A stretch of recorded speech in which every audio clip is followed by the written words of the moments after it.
ultimo pangalan ng presidente, ultimo pangalan ng mga iba't ibang sikat na artista na wala ka na may ebidensya.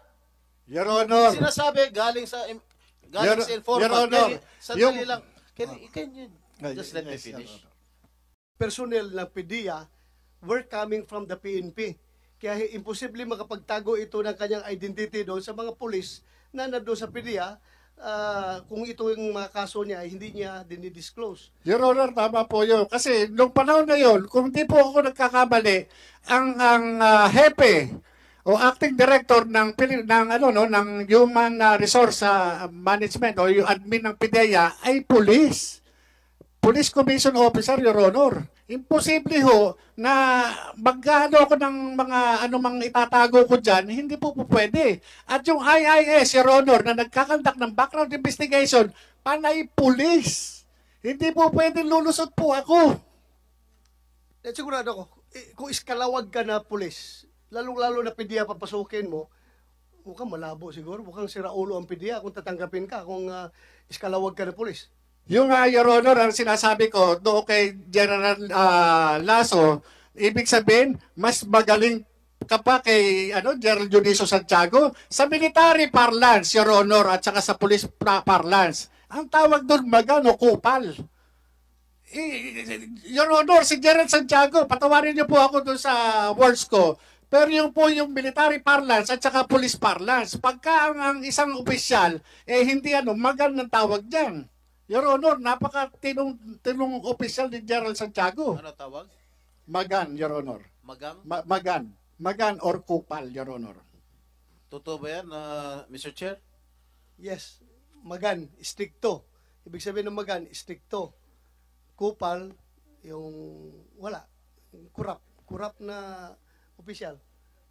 After noong 30 April, Your Honor, may nagpunta sa akin sa bahay. Ito po ay inaayos ako. Allegedly, by the camp of a certain James Kumar and Lisa Marcos through a common friend named Eric Santiago alias Picoy. Ang pagkakaalam ko po dito, taga-Napolcom po ito. At ang kapatid po nito, isang PDEA Drug Enforcement Officer. Nakuha po sa bahay ng CCTV yung kanyang kasi naka-video call po eh. At ako, ayon, di umano, ito si James Kumar, interesado sa akin at naging subject ng kanilang three-way conversation na ako wag nang magsalita. Ngayon, nagkaroon pa ng mga series of communication. Kahit ano ang hilingin ko, wag na akong tumuloy dito sa hearing na ito ngayong May 7. Kung hindi ka tumuloy, papahuli rin kita. Yes, Your Honor. Alam ko naman po. Kita. Kung hindi ka Nagpiro pa nga ako, Your Honor. Ang gusto ko, loto. Walang problema. Yan ang inaantay. Yan ang inaantay ni Lam. Your Honor, kuha po yan. Yang conversation na yan. Sandali, bagong revelation yan. Yes, Sir Honor. Nung atrenta na after ng hearing natin dito sa Senado, May 1, may nagpunta po sa akin. At yun nga, yung tumawag yung Eric Santiago, video call. Kaya nga, sabi ko, teka muna, hindi ako nag-ano doon sa video call. Yung nga sinasabi, yung certain Kumar, James Kumar, allegedly, yung Bombay, sabi nga, Bombay. Sabi ko, ano kinalaman ng Bombay? Ba't ako kakausapin ng Bombay? Hindi ko po kilala itong James Kumar na to. Kilala ko yan. Ako po. Kilala ko. Opo. Kumusay, are you sure of your statements, ha? Yes, Sir Honor. Kahit po patawag natin, yung Eric Santiago, ng pagkakaalam ko, taga-Napolcom. Kumusay, you invite James Kumar and yung isa, Eric Santiago. Opo. Tsaka yung isa pa raw kausap, allegedly, ito po, allegedly si Lisa Marcos, ito po yung Lam. Sandali, puro ka allegedly. Sino nakausap? Kasi po, yung Eric Santiago po ang nagsasabi. Sinabihan ka? Opo, sinabihan ako na Yung Kumar interesado Sandali. sa akin. Personal kayo nag-usap o cellphone? Yung po kanyang, yung nagpunta po sa akin, naka-video call po sila. Sino yung Naka-video call. nagpunta sa'yo? Si Romy Enriquez po. Romy Enriquez. Kumsek, take note. Pumunta sa'yo. Naka-video call. Yes, Your Honor. Pinadinig niya sa akin. Sinong nagsalita doon sa video call? Yung pong si Eric Santiago. Anong sabi ni Eric Santiago? Ayun, interesado raw sa akin si James Kumar. Ang gusto pa nga, Your Honor, kausapin ako kung saan ko gusto sa labas. Ang sabi ko naman, hindi, dito na lang sa bahay. Dito ako kakausapin. Ngayon, bumalik sa kanya ng usap itong si Picoyo, si Eric Santiago, at sinabi, teka muna, baka raw tad ng CCTV yung bahay nun. Mahirap. So, na-cover ng CCTV mo yung pagpasok ni yung nagdala ng cellphone, nakakausapin ka? Yes, Your Honor. Nandun. Andun sa Nakuha CCTV? po, nandun kami sa dining eh. Sa dining po namin, meron po CCTV doon. Kaya capture po. Palalim ng palalim ito yung investigasyon na ito. Ang dami ng taong na-involved. Yung nga po, yung ang na nagulat din ako dahil after lang nung April 30 na hearing, bakit may ganon? Sabi ko, kung ito, So this happened after the hearing. after First hearing po, natin. May 1. Bago po ako interviewin ng, ano bang radio station to? Bali, ang interview ko noon, 11:30. So dumating ito, mga 10, past 10, o 10:25 o 10:30. Ganun po eh. So therefore, nakausap mo si James Kumar. Hindi po, yun lang yung nagsasabi na ang interesado sa akin, yung James Kumar, at ito yung ako yung naging pag-uusap nila nung nag-uusap sila na three-way. Sino Three-way. yung three-way? Nag-usap ng three-way. James Kumar, tapos yung isa pa na yung parang Lisa na yun po yung So anong pinarating sa'yo? Yung nga po, wag nang magsalita. Para wag na siya magsalita. Kasi ang mangyayari dyan, papatayin yan. Kaya padre, sabi nga ganun nung kaibigan ko, hindi natin maano kung anong desisyon niya. Kasi yan, nagulat din. Nagulat siya doon sa nangyari. Lumabas yung yung trabaho na yan eh. Yun yung pero wala akong papapangako sa'yo. Hindi, sabi pa nga ganun, magiging director ka. Sabi pa na sa kanyang ganun. Magiging Director ng ano? Director siguro sa gobyerno, Your Honor. Sino magiging director? Ikaw? Yung kausap, yung nagpunta sa amin. Yung kausap Kasi, sabi niya, Sino ikaw yun? naman, yung Romy Enriquez, si Ronald. Romy Enriquez. Ngayon, ikaw naman ang handler dyan eh. Hindi. Sabi niya, hindi ako handler niyan. Yan, may sariling isip yan. Inaano nga niya, eto. Kaya niya, sabi pa nga niya, sinabihan ko yan, padre. Sinabihan ko yan to si Kuya Jonathan. Na wag nang kasi nag-uumpugan yung Duterte at saka Marcos. Baka madamay siya. Sinabihan ko yan. Yan po yung word ni Romy Enriquez doon sa CCTV. Sinabihan ko yan. Ngayon, yung si Picoy o si Eric Santiago, napaka-insisting niya. Na hindi, sabi niya, natin yan, kaya tulungan natin yan. Tulungan natin yan. Kasi wala, papatayin yan. Tingnan nyo, Your Honor, yung posisyon Sinong ko na, papatayin? ako daw. Ang nagsabi si Yung Picoy, yung Eric Santiago, Your Honor, ang alam ko, taga Napolcom yun eh. Kumsek. Invite Eric Santiago na Pulcom. Bakit ka naman papatayin? Ay, hindi ko po alam dahil po dito siguro. Kasi sa akin lang po, trabaho lang eh.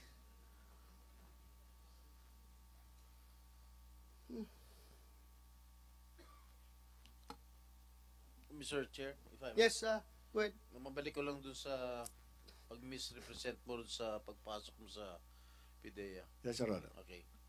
Ito yung sinabit mong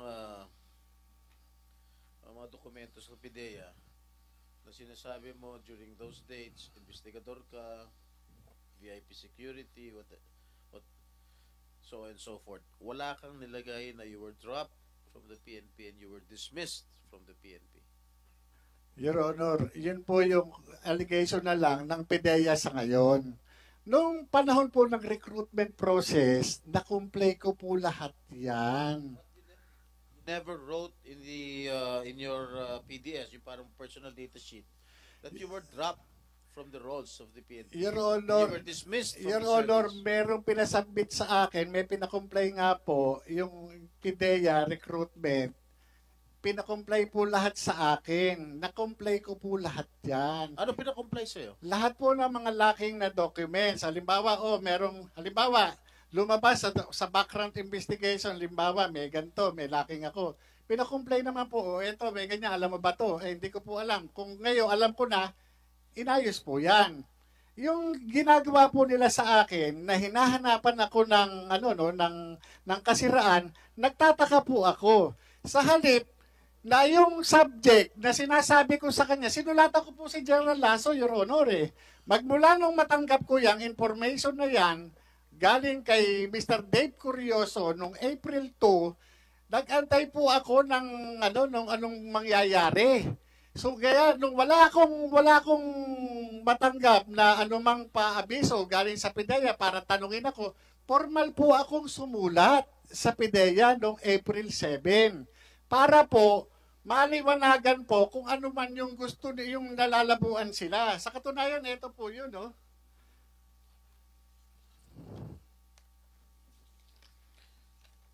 At any rate, Mr. Chair, is there anybody from PDEA here? May represent. Yes, Your Honor. I'd like to request that you submit before the committee the PDS and other documents of We this have a copy of the gentleman. PDS, Your Honor. In fact, in the last hearing, When he was hired. Meron na? we have a copy of the PDS now, Your Honor. Can we have a copy? In fact, this was discussed, this was shown. A part of it was shown in the last hearing. During the last hearing? Yes, sir. We have a slide for that, Your Honor. Oh, really? The Because I was portion not that you're present questioning. and I was not able to follow the proceedings last hearing. But at any rate, bilang isang dating ahente, Ginoong Morales, Yes, Your Honor. sa pag-conduct ba ng casing at surveillance o anumang anti-illegal drug operation, kanino ko ba dapat magpaalam? Usually, Your Honor, sa opisina, normal naman yan eh. Pwede ba, sagutin mo direct Yes, sir. yung sagot ko? Kung sino, ha? Apo. Huwag sa opisina. Yung kay Malay Director, ko, nakakausap mo ba yung kay opisina? Director Francia, Your Sandali, Honor. pag nakinakausap kita, huwag sumagot. Yes, Your Honor. You answer me direct to the point. Yes, Kanino Your ka Honor. nagpaalam? Director Francia, yung aking division chief, Your Honor. Okay. Kami naman na nag-uusap palagi, Your Honor. Hindi kay gadapan. No, sir. Ha? No, Your Honor. Sino ba si gadapan? Yun ba yung immediate superior mo? Deputy Director General Deputy for Director Operation, Your General. Honor. Sino yung sinabihan mong kanino ka nagpapaalam? Kay Director Francia po. Director Francia. Okay. Tama ba yun? Sa iyo siya nagpapaalam? Yun po, Your Honor, good morning po. Yun po ang dapat, Your Honor. Dapat gagawin po niya bilang ako po yung kanyang hepe. So nagpapaalam siya sa iyo pag meron siyang i-conduct ng mga casing o surveillance o mga anti-illegal operation, drug operation. Papaalam siya? Matagal na po yun, Your Honor. Pero meron siyang mga bagay na pinapaalam. Ano yung mga bagay na pinapaalam niya? Halimbawa po, Your Honor, meron siyang informante at gusto niyang i-validate yung information na binibigay ng informante, dapat po siya magpaalam sa akin. Para po ipapaalam namin sa aming direktor. Si gadapan? Hindi pa po siya, sir, Your Honor. Yung may director pa po yung Intelligence and Investigation Service bago po pumunta kay ASEC Gadapan. Alright. Gaano siya kadalas magpaalam sa iyo? Your Honor, pagpasensyahan niyo na po, hindi ko na po maalala dahil po matagal na po eh. Are you still connected with the PDEA Yes, Your Honor. as we speak? Yes, Your Honor. Alright. Ano sa pagkakilala mo rito kay Ginoong Morales? Noon pong magkakasama kami niyan, isa po siyang magaling na investigador. Hmm. Kaso nga lang po, noon lang pong last hearing, doon ko lang po nalaman na yung kanyang PDS ay meron pala siyang hindi na-disclose. At medyo, dati po sampalataya ako sa kanya, pero ngayon hindi na eh. Kasi po madami po siyang sinasabi na ina-assume lang niya. Nag-a-assume siya. Sa paniniwala niya, yun ang totoo, pero hindi naman. Ganun po pagkakakilala sa So kanya. para sa iyo, sira na yung kanyang kredibilidad. Tama po ba? Yes, Your Honor. Katulad po ng itong nagiging subject po ng inquiry na ito. Dapat po pinaalam niya po yun sa akin. At dapat naman, ako ay ipapaalam ko sa direktor namin. Tapos yung direktor namin ang dapat kakausap kay Asik Gadapan. Ganun po dapat eh. Tapos si Asik Gadapan, dapat siya naman po ang makikipag-usap sa aming Director General. Ganun po yung chain of command na dapat sundin. Sandali, paano na-disapprove ni Gadapan yung operations kung hindi dumaan sa iyo? Yun na nga po, Your Honor, hindi po dumaan sa akin at saka Morales, po sa aming Director. paano na-disapprove ni Gadapan yung operations mo kung hindi dumaan sa kanya? Your Honor, ako naiintindihan ko yung pinanggagalingan ni Director Francia. Dahil kung magsasabi siya ng totoo, yung manganganib yung kanyang posisyon. Your Honor, ganito, no?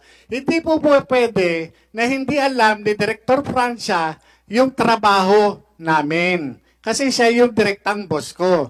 Ngayon, yung kay Asek Gadapan, nalaman ko yan na talagang pinahold talaga dahil sa kanya mismo, siya mismo. Ngayon, itong si Director Francia, Siya mismo. Sino siya mismo? si Asik Gadapan. Ito si Director Francia, Your Honor, kung mapabalikan po natin noong nakarang hearing, sinasabi niya, hindi kami nagkausap sa telepono sa pamamagitan nito si Dave Curioso. Ang sabi ko pa nga sa kanya nung magpadala ako ng sulat kay kay DG Lasso, no. Ang sabi pa nga, ni Tata Abe, I am referring to Director Francia. Sana hindi ka nalang nagpadala ng sulat kasi hindi naman pinansin ni DG. Kaya Anyway, may separate question na ako dyan in relation to your conversation, Morales, Curioso, and Francia. Later, I will ask you later about that. Can we continue, Senator Jinggoy? Ikaw? Ikaw, kung Sige. meron pa akong mga questions dito. Thank you, Tapos ka na. Mr. Chair, if I may proceed. I'm sorry I was not able to follow the proceedings last hearing. No? But at any rate,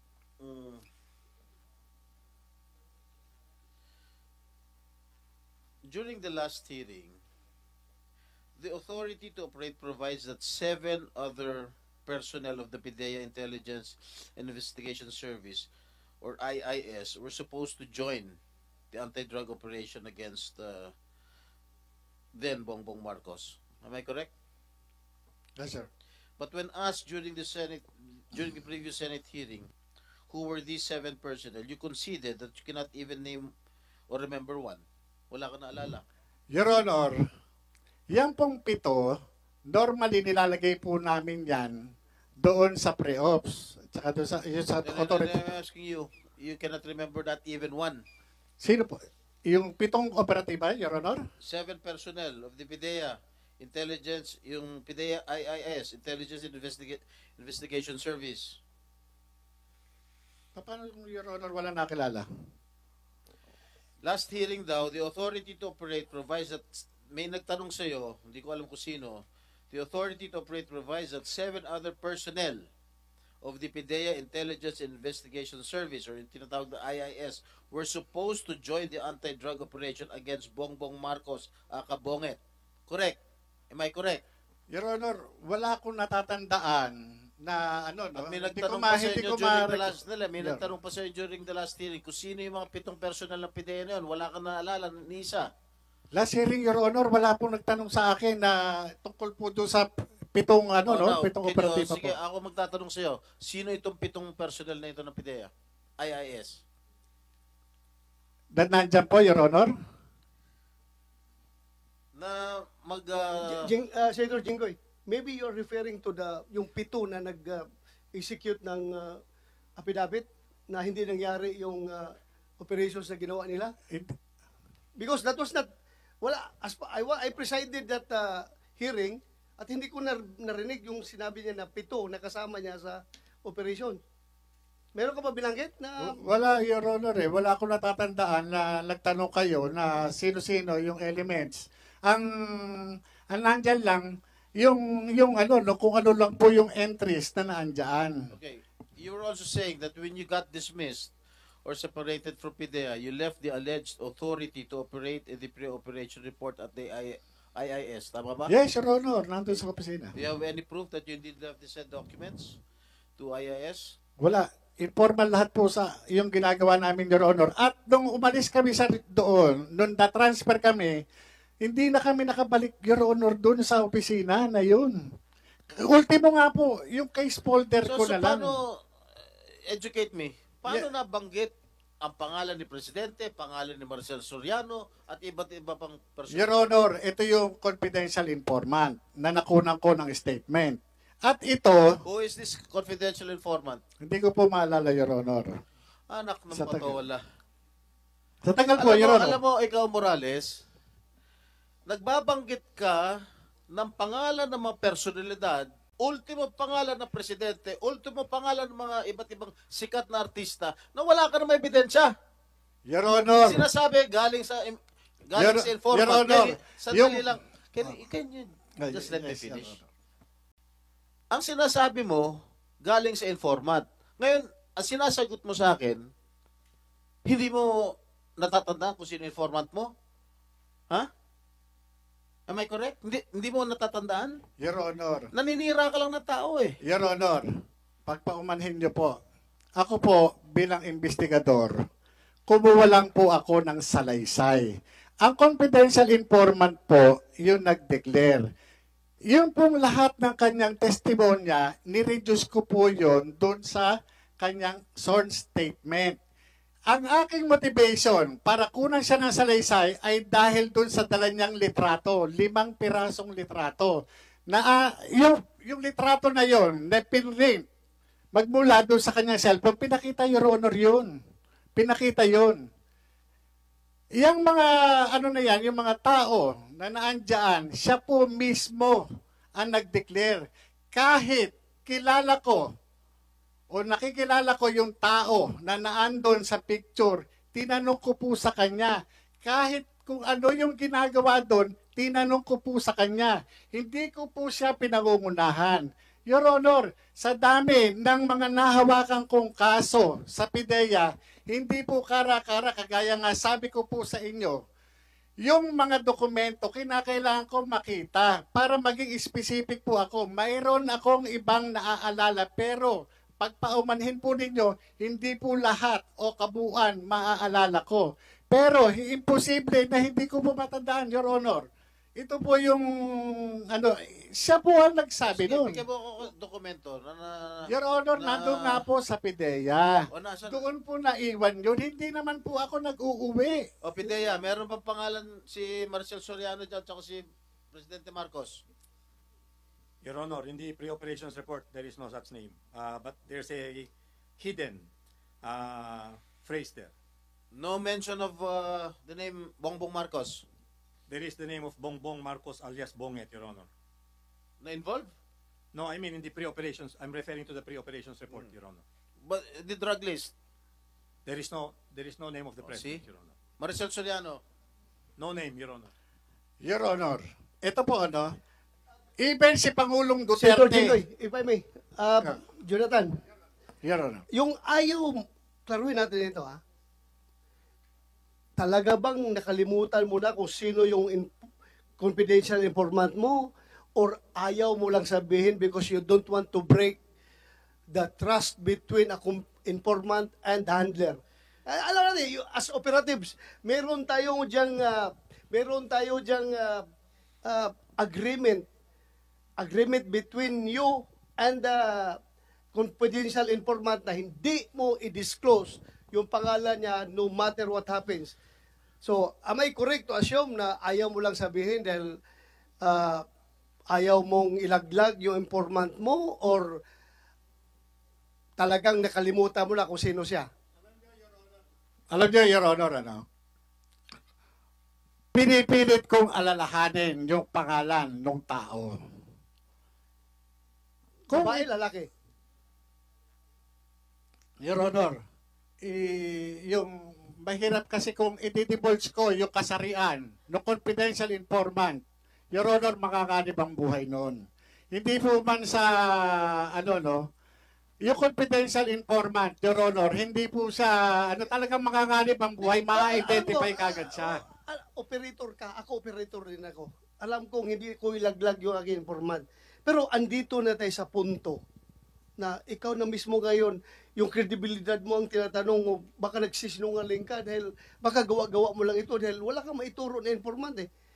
Ito just a piece of advice. Once the deposition of your informant is reduced into writing and sworn to before, sabi mo, before a lawyer ng PDEA, that deposition automatically becomes a public document. At pag public document yan, kasi yung abogado ng PDEA, na notary public, na nagkuha ng deposition at nag-sworn ng deposition before his presence, automatic yan, obligado yan siya by law to submit a copy to the fiscal or to the court. Yung court na nagbigay sa kanya ng power of, ano power rin, Joe? Notarial power. Ibibigay niya yan. So, ultimately, magiging public document yan. Hindi mo na yan maitatago. So, ngayon, taruin natin, are you just hesitant to break your code of honor, your relationship between you and the confidential informant, or talagang wala ka nang maalala? Kasi your reputation is at stake here. Your Honor. Your reputation is as a resource person is at stake here pag hindi mo ma-remember. Your Honor, kung bibigyan niyo po ako ng pahintulot na i-reveal ko yung kasarian ng confidential informant na wala akong mababiolate na constitutional rights ng tao, ipagkakaloob ko po. Pero sabi ko nga po sa inyo, yung pangalan niya, hindi ko matandaan. Kailangan ko po yung dokumento. Totoo po yun, Mr. yung Chair. dokumento. So, saan ngayon ang dokumento? Nasa PIDEA nga po. Kasi, kaya po ako lumabas. Dahil po, ako yung nag-imbestiga eh. Yun lang po yung sa akin eh. Ito, Jonathan, Mr. Morales, in your interview with Maharlika, April 30, 2024, in her YouTube channel, you said that dadalhin ko sa hukay ang pangalan ng confidential agent. So meaning, sinabi mo ba ito sa interview mo kay Maharlika? Ang sinabi ko, dadalhin ko yung kanyang yun yung usual po yun, sa totoo lang. Dadalhin mo sa hukay. Sinabi mo ito sa interview with Maharlika. Hindi ko na po matandaan yung exact words na sinabi ko po nun, Your Honor. Please do not. Pero yung... Mag-self-distract ka dito kapag... Mr. kasi Chair. ito ay recorded lahat. Meron itong sinabi mo na dadalhin ko sa hukay ang pangalan ng confidential informant. Sinabi mo ito, hindi? May sinabi nga ako, Your Honor, doon sa identity na confidential informant. Sagutin mo lang diretso yung sagot Yun po. yung tanong ni Senator Bato. Hindi ko Sinabi lang mo ba o hindi? Hindi ko lang po matandaan yung exact phrase, Your Honor. Sa press pro sinabi mo ito. May sinabi po ako, pero hindi. Your Honor. To this effect. Meron ako sinabi na babaunin ko sa libingan. Ang Yung confidentiality, nung identity, nung confidential informant, Your Honor.